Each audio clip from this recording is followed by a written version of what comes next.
Namaste. The background of this script is kept. Assume that we are sitting on a park and friends are meeting, and here goes the chat. Hari Om. Hari Om.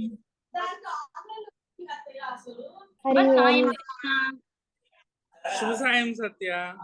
शुभसायं सत्या। अद्य सायंकाले भवद्भिः सर्वैः सह मिलित्वा आनन्दः अभवत्। धन्यवादः। सा किमपि करोति? आम्, सा कागदपत्रे किमपि करोति। तां पृच्छामः। कुमारी, तव नाम किं? मम नाम अक्षरा। सुन्दरनामः। किं वयं पश्यामः यत् भवान् किं करोति? न केन किम् अहं जानामि यत् त्वं कोसि। निश्चयेन अहं सत्यः, स कृष्णः, सा प्रत्युषः, वयं सर्वेणी मित्राणि स्मः। किं त्वमपि अस्माकं मित्र भविष्यसि? निश्चित महोदय, अहं चित्रं करोमि। मम चित्रकला एतावत् रोचते।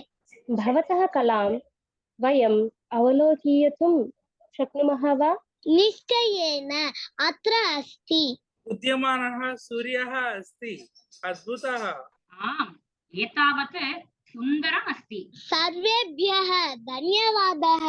बालकाः चित्रं कुर्वन्ति, मोबाइलस्य उपयोगं न कुर्वन्ति इति द्रष्टुः साधुः। आम्, बालकान् सृजनात्मक कलासु संलग्नं दृष्टं वास्तवमेव उत्तमम्।